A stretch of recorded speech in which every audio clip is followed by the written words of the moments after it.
Hello and welcome to Art Laughs. I'm Verity Babs and today I spoke to Vanity Von Glow.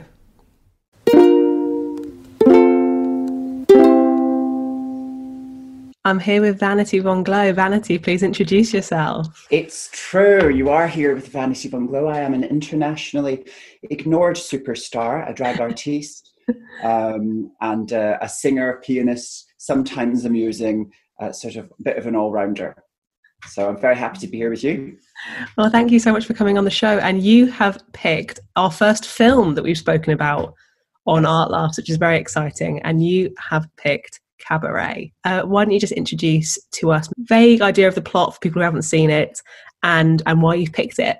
So Cabaret, and this, hardly a groundbreaking choice from somebody who works in my profession. Cabaret is a movie from 1972 set in the Weimar era of Berlin, so an era of decadence, but also of the rise of fascism.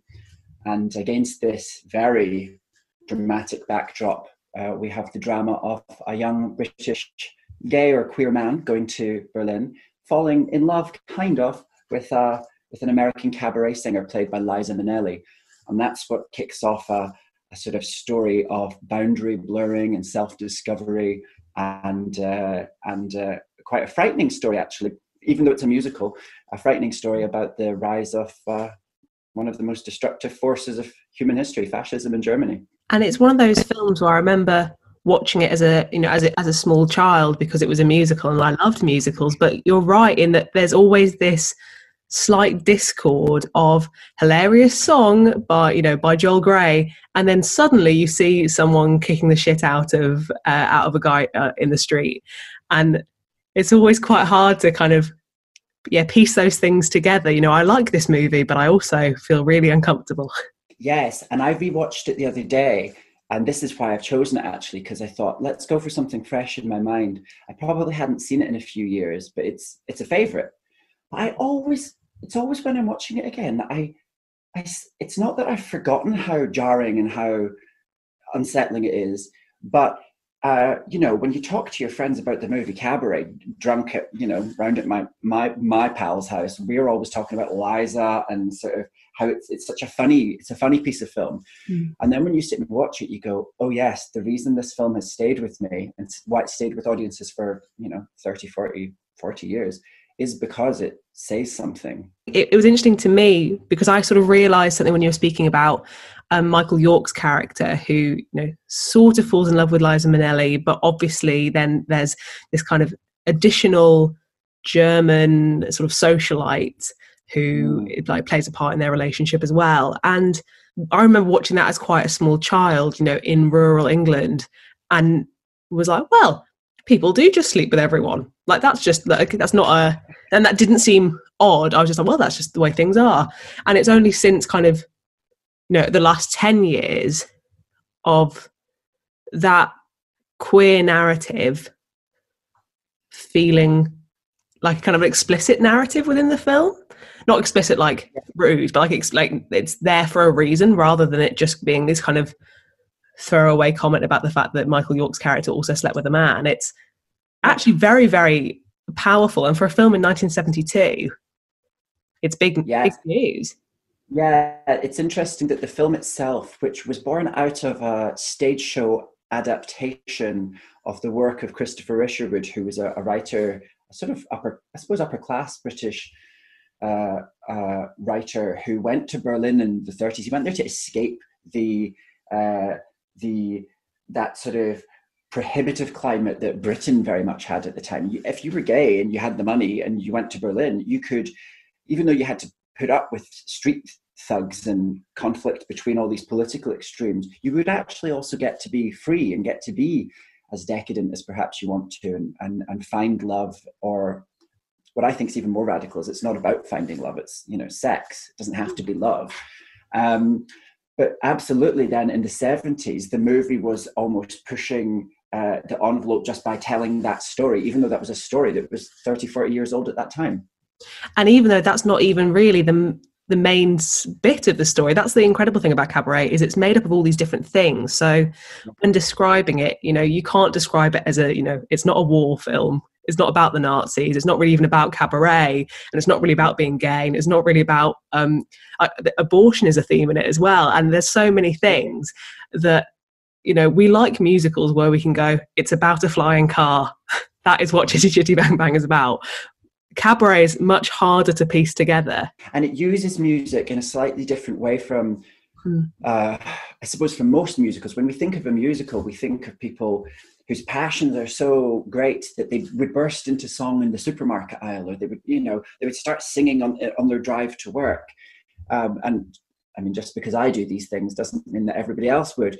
But in Cabaret, all of the music is the music of the cabaret that they keep going to, and that Sally Bowles works in the story. So it's jam packed with music, but the music is a different sort of, it's deployed differently than it would be in Hairspray or Evita, you know? And the songs are brilliant and moving, and a lot of the time the songs kind of cleverly, you know, mirror what's going on with like Sally Bowles' life, and a lot of Joel Grey's songs obviously have these kind of underlying Nazi messages or kind of satire and things like that. And as a musical performer, you know, did you first see this film at like quite a young age? How do you think that maybe this either inspired or maybe kind of reflected in your own work?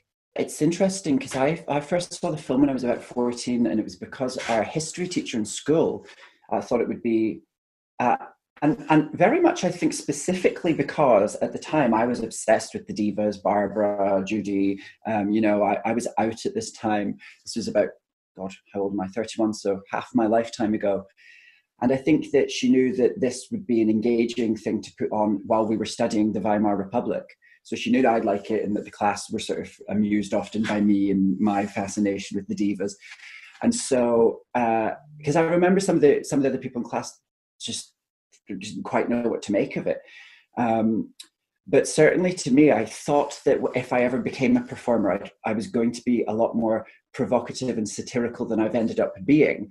And I think one of the reasons that I might not be in the style of those types of quite extreme and extremely satirical characters like MC is because we have there's a lot to satire today, but the stakes are less high in many ways. And I think that their satire was born out of actual poverty. You know, this was the time of hyperinflation, and actually I'm quite a domesticated animal in contrast to that. You know, I live a lucky life, and so satire comes from a slightly different place than where I am right now, you know? There are these incredible songs, and then these quick cuts to, you know, the reality of this time in German history and like in world history is that these people are going to the club and they are, you know, having sex with each other, and they are singing these songs, and culture is still very much alive, but you're aware that they are all aware that in the backdrop everything is falling apart.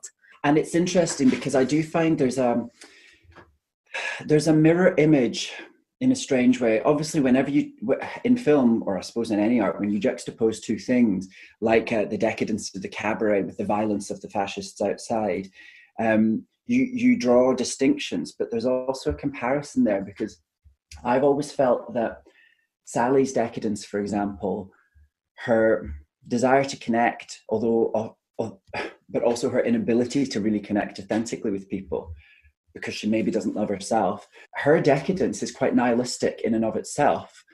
And then I can't think of anything more nihilistic than the events that took place in Germany, you know, once the fascists took power, and how dark and horrible that time in our history is.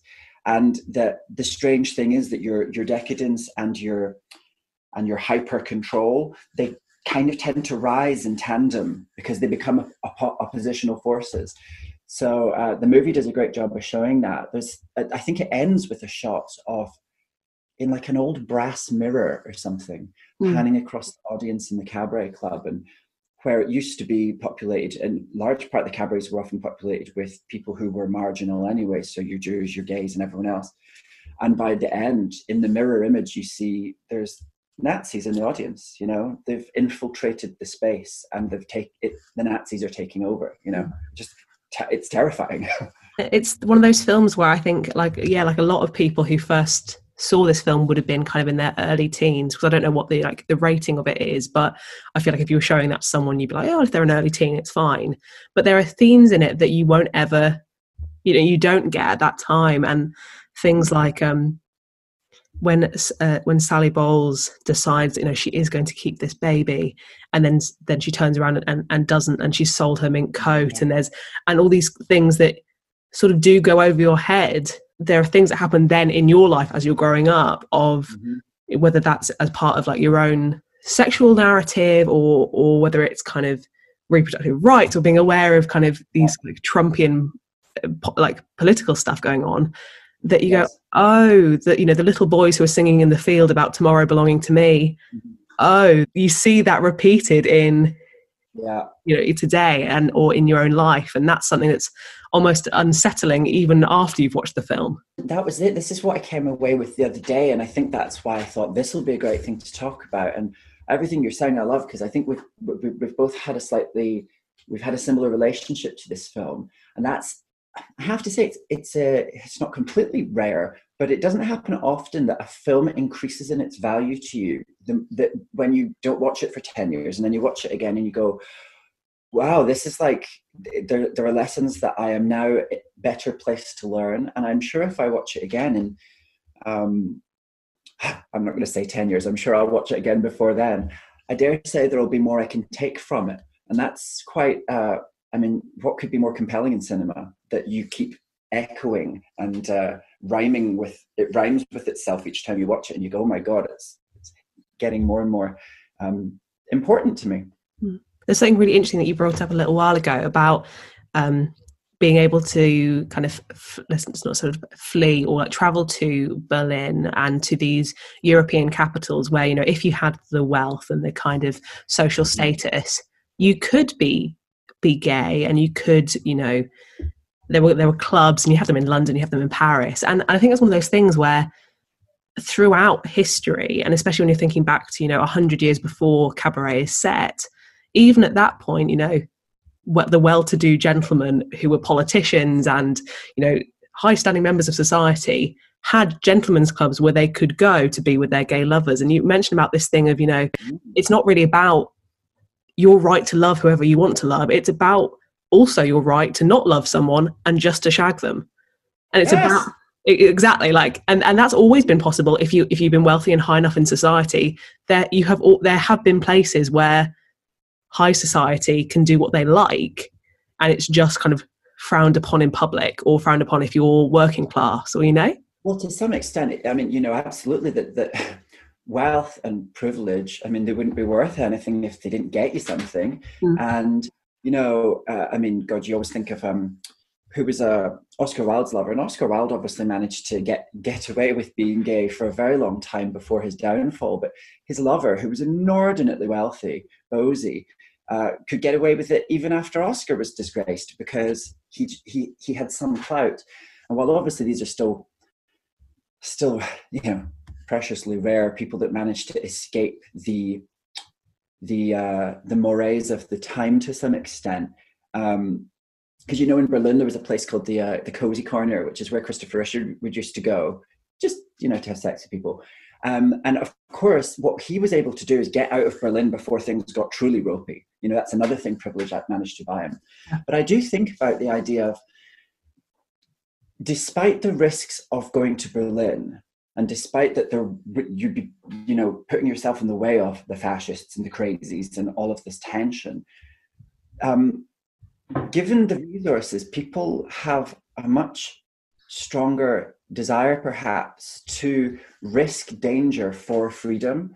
And I think that that's one of the things I find interesting about Christopher Usher, because he was very openly gay throughout the rest of his life. He was his desire to risk danger for freedom meant that we got this book, and then that meant that we got the film, and meant that we were able to change, and means that now our lives aren't quite as constrained for most of us. And so, I'm very grateful to him and to everyone that put that film together, because it was seminal for me. Thank you so much for talking to me today. It's been absolutely brilliant, and Cabaret is one of my favourite films, so I'm so glad that we got to talk about it. Where is the best place for us to be able to follow you and hear what you're up to? Well, right now, not much is happening, but I do host wine tastings that are virtual events.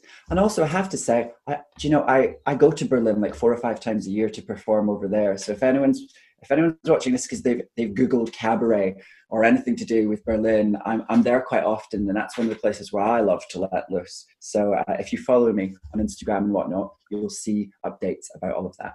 Follow you to Berlin. Yes. Thank you so much for watching. You can follow Vanity in the ways written below. As per usual, you can follow me at VerityBabsArt on Instagram, and I will see you next time.